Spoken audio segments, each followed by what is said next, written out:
I'm Lyn Paolo. I'm the costume designer on Animal Kingdom. The great thing about working with John Wells is that he is a stunning writer. When I know that John has written a script, I can't wait to open it because his descriptions in there are so detail-oriented, and he has such a vision of what he is expecting, especially from a new show, and particularly on Animal Kingdom, because this is a new world for us. It's not a world that we've lived in before. So many of our shows have been set in Chicago. Sort of ER was Chicago, Shameless is Chicago. Obviously, The West Wing was DC. This is California, and John painted such an amazing picture of who these characters were, who Smurf was, who each of the actors, as they came to the table, how should they look, what would define their look, who they are. And John makes my job so easy because he puts everything in the script. I mean, it is right there on the page. And that is helpful in a fitting with an actor because it's right there on the page. And I found that Animal Kingdom has been a real joy this season. It's been challenging. There's a lot of stunts and a lot of strangeness, is how I'm going to put it. But because it's such a criminal world, it's a world that I have never lived in before in terms of designing a show, because it's Oceanside, California, very different look than any other show I've ever done before. John and I are having a blast. We're having a really good time together. And it's just been kind of a roller coaster ride because it's such a new world for us. But I think John's enjoying it too.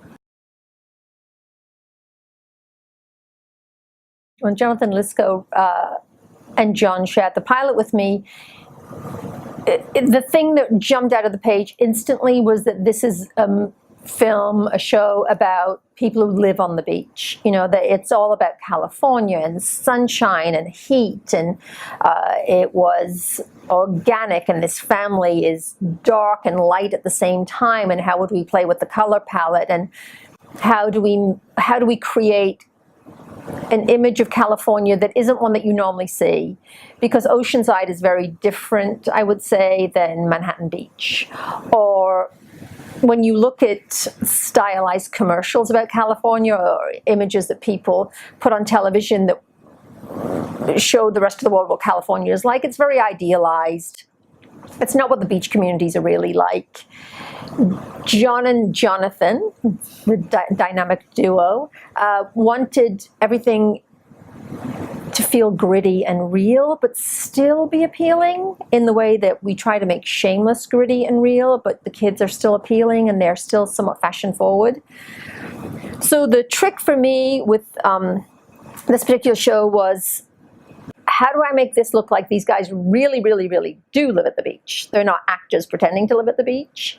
But how do we still show the audience that this is California and not in that glossy, I hate to say it, Beach Boys or commercial way, but more in a real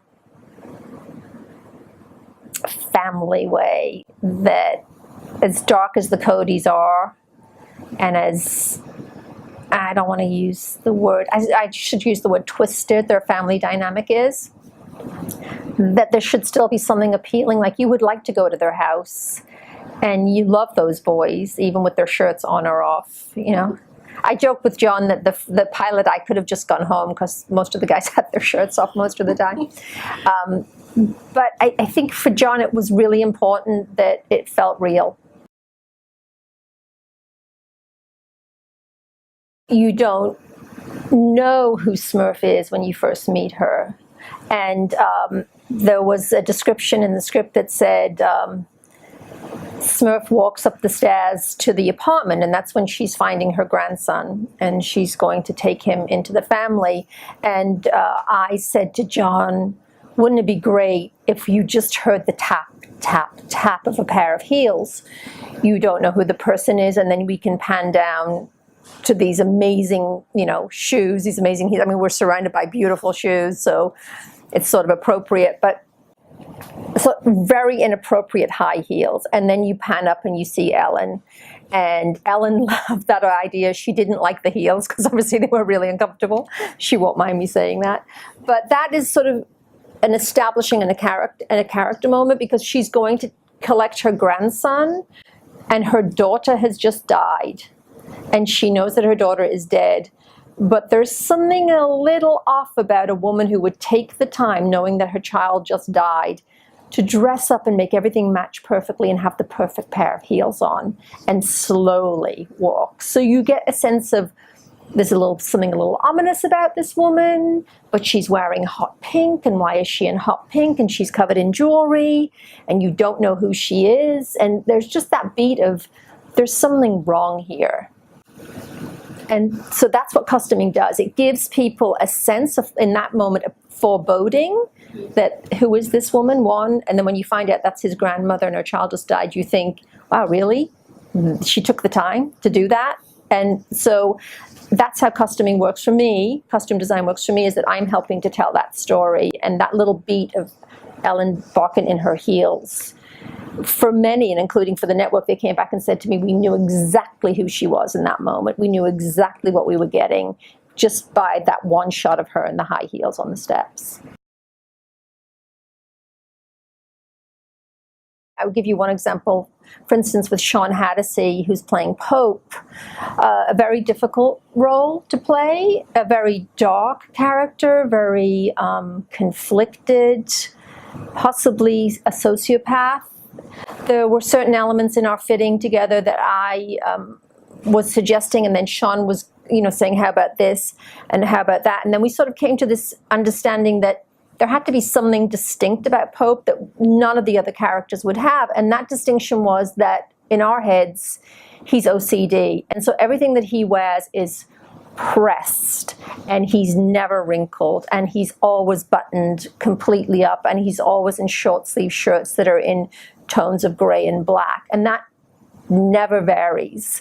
So we've even had moments where we have him ironing in the morning. We have him pressing that shirt very slowly, and the creases are in the sleeve.